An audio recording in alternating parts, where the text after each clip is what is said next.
Welcome back to The Ethical Entrepreneur, a how-to for ethically minded business owners and entrepreneurs wanting to make a difference in the world.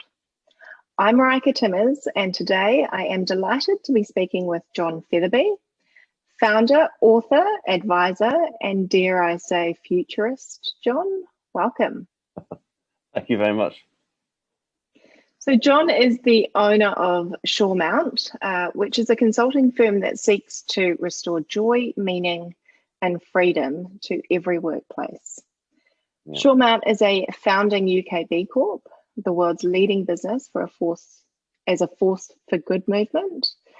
It has over 3,000 companies, about $90 billion a year in turnover, 150 industries, 71 countries.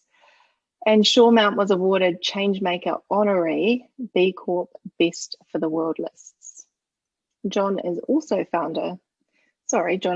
author of The Guide to Human Organizations and Human Stories at Work, founder of Taylor, senior advisor of Blueprint for Better Business, husband of Beth, and father of Frederick, Charles, Wilbur, and Felicity. So John, quite a lot going on. Yeah, it sounds more than it is. I'm sure that's not the case. But let's start with Shoremount. Yeah. Your mission is to restore joy, meaning, and freedom to every workplace. Mm-hmm. What does that actually entail, and how do businesses measure joy, meaning, and freedom? I thought that it was important for us to have a kind of lofty goal. And I wanted to trying to intentionally change the language of business a bit, so make it more human, more acceptable, more sort of accessible, less corporate. And ultimately, when we talk about all these wonderful programs that consulting firms put on, actually at the bottom of it, we're trying to get to some more human emotion and find the things that give us life and life to the full. So you take things like mental well-being, for example, to talk about how it gets applied. We're more interested in there's lots of really great people who can help people that start to struggle. We want to help upstream. So how does the work actually change? How does the nature of the organization actually change so that it reduces the risk of downstream issues with burnout or whatever it might be? And big believer that if you can provide a workspace that gives people joy and they can in their work and they can find meaning in it, and that they're free to bring their whole self and have more autonomy of their decision making, that actually that helps set people up in a good position not to have to deal with negative downsides of corporate life and to produce more value for everybody. So that's where that comes from. Right. Yeah. And the measurement behind that, I guess, is retention, it's productivity. So you would then start going downstream in terms of, okay, what does that mean for us as an organization? I mean, the field of measurement is a complex one. Even just having the discussion, what should we measure, says something about a business. So, and some things should be measured and some things shouldn't, and those things are changing. For us, I think it's less about what gets measured and who does the measuring and why is it happening. Mm-hmm. So if the center is measuring for the purposes of oversight and control, we're more interested in that than are the people at the customer face being able to contribute to what matters here, what the customer responds to, what they need. Are the measurements relevant for Auckland as opposed to London? That's the conversation we try to push at the start, rather than specifically the actual detail, like is it employee retention or is it whatever it might be. Right. And then you can get into that. But yeah, certainly those sorts of things, and we try to look for, obviously, try to encourage companies to think more courageously about what matters, not just sort of adopt corporate measurement practices of old. And we have some really interesting conversations as a result. People talk about relationships being reconciled, or all sorts of things that might not typically form part of the usual corporate landscape. But actually, we just like getting the conversations going, and that is actually half the work. Yeah. Yeah. And I guess the conversation is changing over time with the work that you're doing, conversations you're having with the leadership team obviously change Yeah, over time as well. yeah, definitely. Yeah. And so Shoremount is a founding UK B Corp. For the audience that aren't familiar with B Corps, what are they and how do businesses become certified? Yeah, so B Corp is a movement, I guess a movement first and a certification second, although the certification probably gets more attention. It is a movement for businesses. You have to be a business to be a B Corp, but don't have to be a business to use our resources. So you said that bidding is over 3,000. I think there's 3,700 now, but about 100,000 organizations use our assessment tools. So it's and they're all sorts and all sizes and all sectors. And the purpose of it is how as a movement can we create a community that can serve a bit of a sort of alternative option to status quo, a north star for the system that people think, okay, well, what does a really holistically minded business look like, operationally and strategically, and also just as a place of companies to come together and share ideas and get excited about being more socially, environmentally conscientious, etc. And it's rooted in the idea that we needed something that would change the system more than one company at a time. And fundamentally, it has two components as a consequence, one of which is we create a legal pathway so that every company that becomes a B Corp, regardless of its territory, puts into its legals that responsibility to all stakeholders, not just the shareholder. And how that gets done depends on what geography you're in. So in the UK, we fiddle with your articles. In a different country, you might have to adopt a different legal form. It just depends on where you're at. And the second component is getting through an assessment, but it's not an exam. It's an online resource which is basically effectively lots of positive actions that one can take as a company. And when you've done enough of them, there's no negative scoring. Nobody's saying, poor, naughty you, shouldn't be doing this. It's encouraging positive choices. And then once you have done enough, you cross a threshold, which is 80 points, but that won't mean anything at this point. And if you have those two done, then you can apply and be certified as a B Corp. And that's what people are doing. And it's an awful lot of fun as well, just to be part of a community that really cares and is really trying, and it becomes quite competitive internally with the companies that are trying to be best for the world, not just best in the world. So yeah, and it's a lot of people probably more likely to recognize the sort of customer facing brands that are in there, like Patagonia, the Body Shop. Mm-hmm. I don't know off the top of my head what might be popular in New Zealand, but Australia and New Zealand have a fairly active cohort. Yeah. So yeah, I encourage people to look it up, and I'm sure there'll be companies they recognise or brands that they admire. I mean, doing the research for this summit was the first time that I'd come across B Corps, but I'm obviously familiar with a lot of those brands, mm-hmm. And it got me thinking, actually, back to your point about no negative scores. There are a lot of times in this space in particular where sometimes there's judgment over what you're not doing, not so much what you are doing. Mm. Do you think that's the case, and is that what's behind the positive scoring rather than?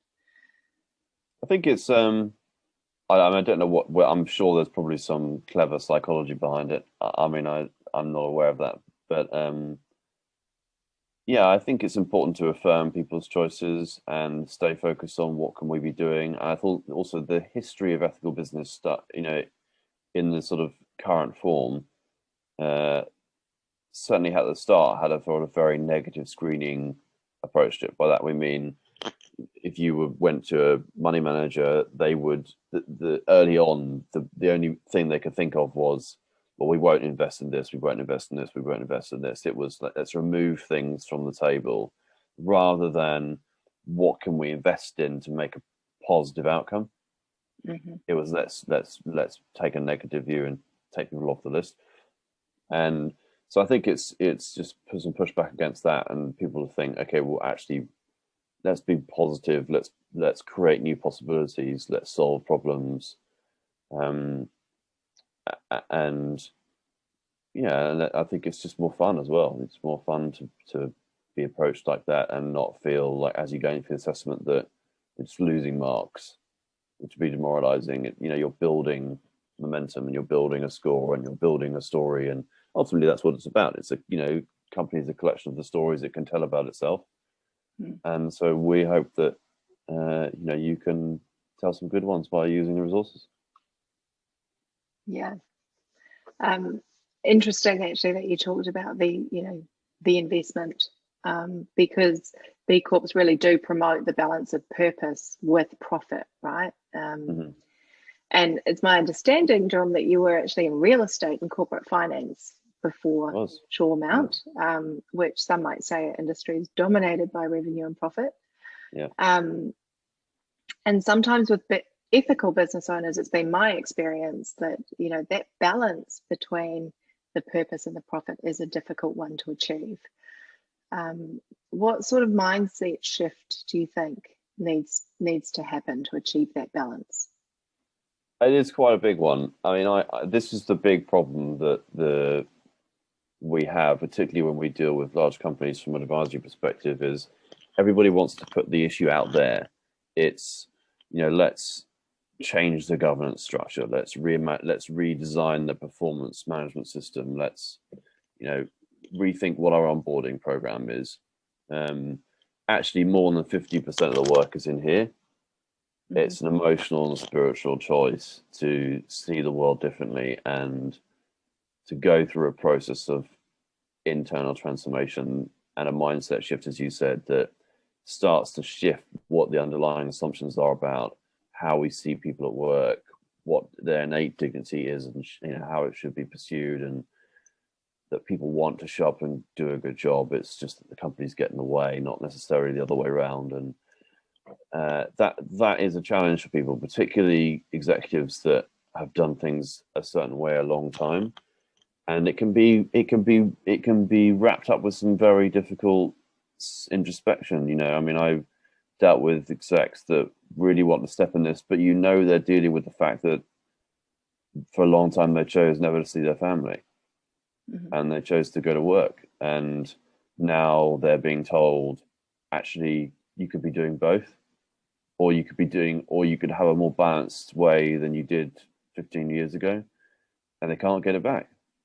And so it's actually, re-engaging with some deeper personal work is important. And it's also why this movement has been hard for a long time and continues to be, is because that's more difficult than, as I said, than dealing with the projects. So we always encouraging people to get out of their space, out of their bubble, mix with people they're not used to, go for a walk in the woods, take up surfing, I don't know, whatever it might be that, jolts your day-to-day experience and gets you experiencing what life is like for other people and what maybe it could be for you. And that goes back to why we use the joy, meaning, and freedom thing, trying to bring a more philosophical, spiritual bent to the work, is sort of constant prod at people in fairly institutionalized and sterile corporate environments that actually they need to be engaging with those parts of who they are as a human being. So balancing those things is not easy, and definitely there's a mindset shift involved. So having come from a corporate space myself, can completely resonate with a lot of that. On the flip side, for our entrepreneurs and small business owners out there, maybe the challenge is more on balancing the profit side. of the business. You know, very Yep. purpose-led businesses often struggle to be okay with, you know, that the money side of things. Yeah. What are your tips for them? What's well, the I mindset mean, shift that maybe needs to happen on that I side of the think, fence? yeah, I mean, in addition to everything I just said, I think, because I know that can all sound a bit impractical, like, well, what do we actually do? You know, when we sit at our laptop and I'm not on my surfboard, or it might be,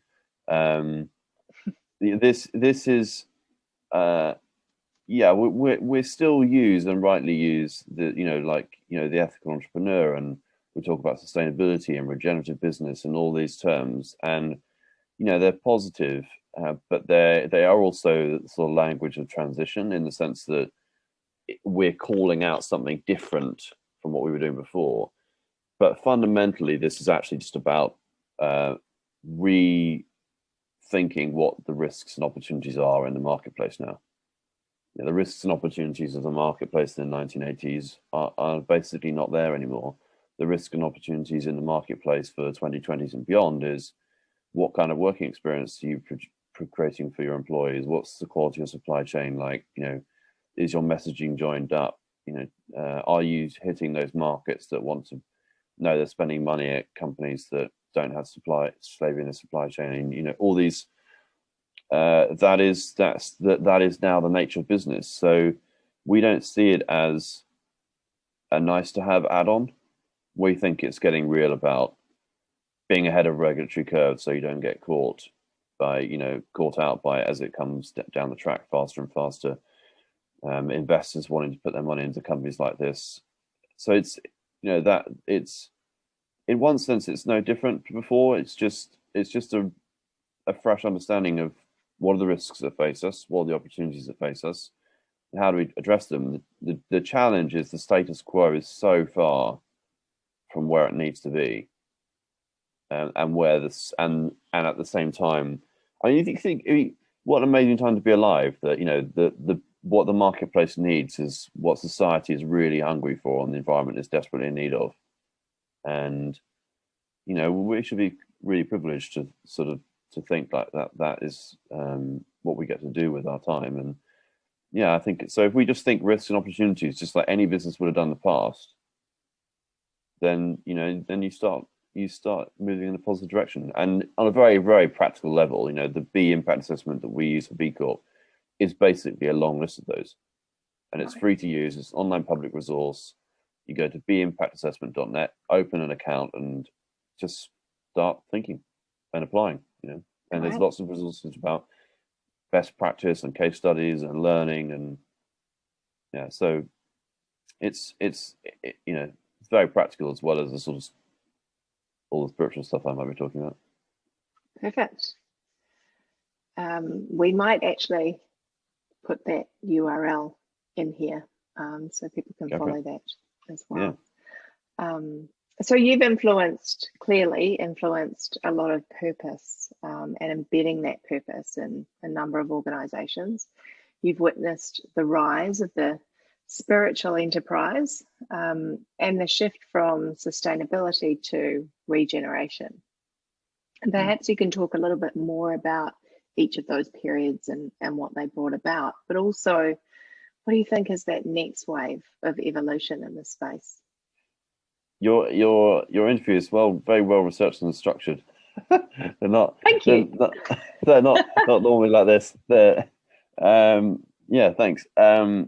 Yeah, I mean, some of these, where I really love to be, and as a company, but also as an individual, is, you know, what are the things that, you know, if you go out for lunch with someone and have a glass of wine with them, that they tell you, you know, they share with you when they open up and they talk about what's really going on, but they daren't put their hand up in the boardroom about, or when you raise something like purpose with them, you know, they connect with it and they're like, oh yeah, you know, I really want more purpose in my work or whatever, but they won't do it in the company. I mean, that purpose is a good example. You know, that until pretty recently that was the case. You know, only a few years ago, we were really getting, metaphorically speaking, laughed out of companies, big consulting firms, go away. It's not commercial enough. We don't want to be seen using that kind of terminology, et cetera, et cetera.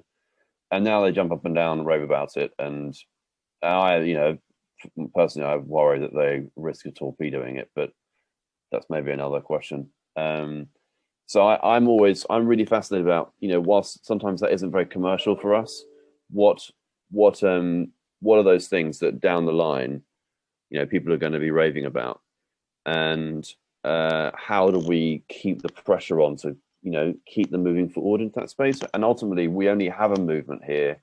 We don't have a movement here because institutions, boards, or governments decided this is worth doing. I mean, that's what people now talk about. Like, how do we get the board involved? But the only reason we're here is because lots of individuals decided, I need to do something differently. Yeah. I need to, it may have been led by their faith. They may have gone to a part of the world and thought, oh, what is going on here? They may have had a sibling die of something, or the addiction family. I mean, there was originally an emotional reason for people to want to say, I'm not doing this anymore. We need to be doing that. And I'm kind of going to work and hope that actually that's better for everybody. Now we have a kind of marketplace and data and all that sort of stuff that supports it. So in terms of what's next, I'm always looking for what is that thing? What is that thing that no one will talk about on LinkedIn or round their boardroom? But if you have lunch with them, they'll cry over their sandwich about it. Yeah, and I think I definitely think that the spiritual enterprise is one. These have become some taboo subjects. They're not seen as, again, like purpose was a few years ago. It's not seen as commercially relevant, but actually it's immensely practical. I mean, the reality is that I think 83% of the world or something formally affiliates themselves with some kind of religion, and a significant proportion of the group that's left still sees themselves as spiritual or has some higher power. And the truth is, if you developing a policy in London and you send it to Jakarta or Accra or somewhere, the first thing they filter it through is not a secular Western European philosophy. And we need to move towards a system that really honors like what's the local perspective, not just like what's the Western European one. And so I think that, and I don't think you can have a conversation about purpose without these deeper questions about what does it mean to be a human being flooding in the door behind them. I think we've been doing that ever since we could draw on the walls of the caves. Why are we here and what are we connected to? And I think that sort of materialist, consumer-led way of seeing ourselves in hyper individualism has kind of run its course, and that's going to leave a vacuum and something is going to fill it. And for all sorts of reasons, I think human beings enjoy ritual. They enjoy being connected to something that's bigger than them. I don't know where it goes, but I'm absolutely sure that's coming down the track. And I see it again, like I said, with the lunches. I'm obviously not having lunches with people at the moment, but when we were allowed to see people, this is what was coming up. It was really soulful questions about what does this mean to be me and to be in business, and it's a return to things. It's not an introduction of something new. So I think what the questions that opens up is will be really interesting to see how companies navigate it. And I think powerful as well. We talk about the fact we're not making fast enough progress, but if you woke up if you think about faith, for example, as a motivation for people, if you woke that up in people as, well, let's get really serious about climate change, you change the game overnight. Graphs about carbon just aren't sexy enough. They don't do it. People aren't acting on the basis of looking at a carbon graph, but they will if they feel like their faith-led worldview is telling them you need to be doing everything you can to care for nature. But we're frightened of leveraging that.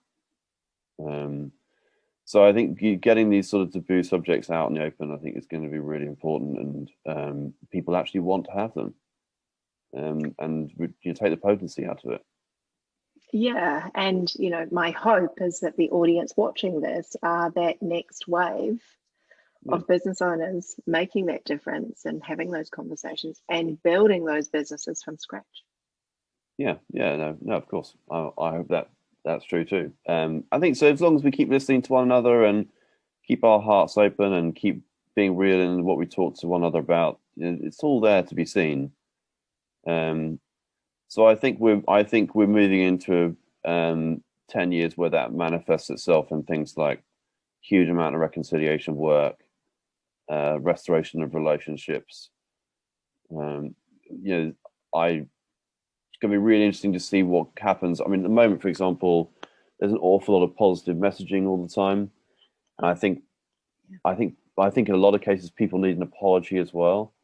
I don't know whether we can have the kind of restored economy we hope for unless some of the companies are prepared to kind of fess up and say I'm sorry.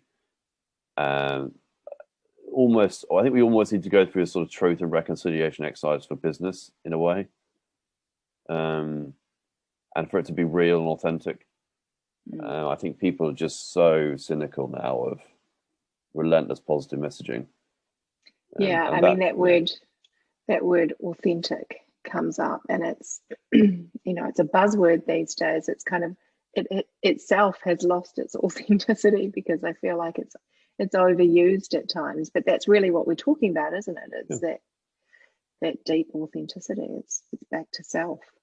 yeah, and that authenticity is about an integrity of person.